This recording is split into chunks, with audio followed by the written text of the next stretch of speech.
Welcome to shorthand classes. Shorthand classes में स्वागत है आपका, जहां आपको प्रतिदिन 80 शब्द प्रति मिनट की गति से दैनिक जागरण का एक संपादकीय मैटर बोला जाता है। साथियों, अगर यह वीडियो आपको पसंद आए तो इसे लाइक, सब्सक्राइब, शेयर, कमेंट और साथ ही बेल आइकन को दबाना न भूलें।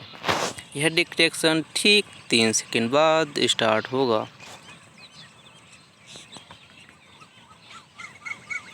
Ready, start. लॉकडाउन के 1 माह बाद संक्रमण परीक्षण की गति तेज किए जाने की तैयारी के साथ ऐसे आंकड़े कोरोना वायरस से उपजी महामारी कोविड-19 के खिलाफ जारी जंग में जीत की उम्मीद जगाते हैं कि बीते 14 दिनों में 30 के करीब 80 जिलों में संक्रमण का कोई नया मामला नहीं मिला। इसके बावजूद चैन की सांस नहीं ली जा सकती, क्योंकि देश के कुछ हिस्सों में कोरोना मरीजों की संख्या में वृद्धि चिंता का कारण बनी हुई है।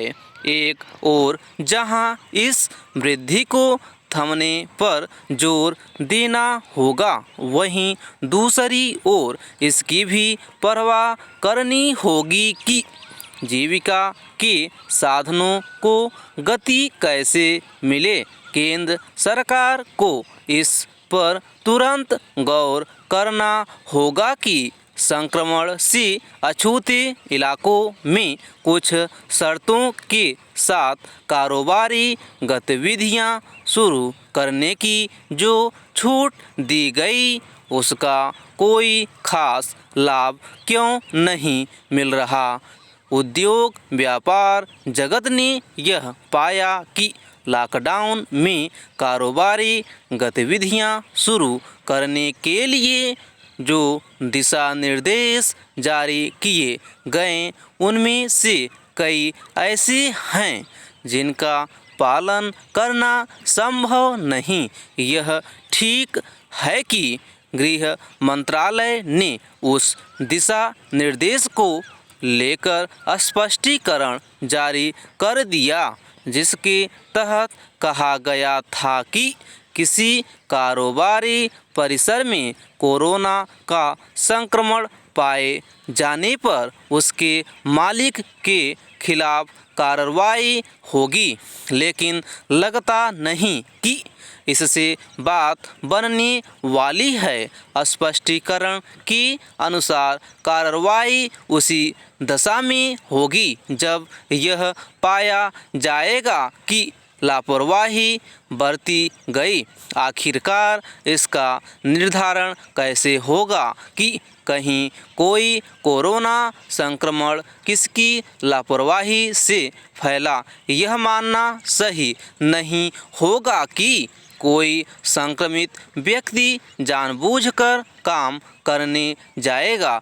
भूल और लापरवाही में फर्क किए जाने के साथ यह भी देखा जाना चाहिए कि कोरोना वायरस से फैल रही महामारी ऐसा है कि कोई भी उसकी चपेट में आ सकता है। यह ठीक नहीं कि उद्योग व्यापार जगत के समक्ष यह भी स्पष्ट नहीं कि किस इलाके में किन कारोबारी गतिविधियों की अनुमति है। इस अस्पष्टता को दूर करने के साथ सरकार को इस पर भी ध्यान देना होगा कि अनुमति हासिल करने के तौर तरीके पेचीदा न हो।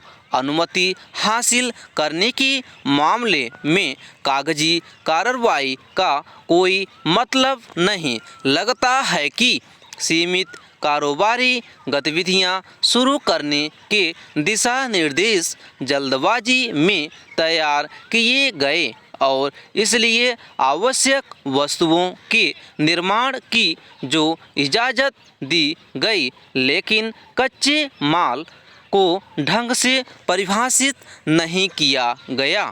इसी तरह कृषि कार्यों को तो छूट दी गई, लेकिन कृषि उपज और खासकर चाय, कॉफ़ी, रबर आदि की पैकेजिंग को लेकर स्पष्ट निर्देश नहीं दिए गए। साफ है कि इन विसंगतियों को तत्काल प्रभाव से दूर किया जाना चाहिए।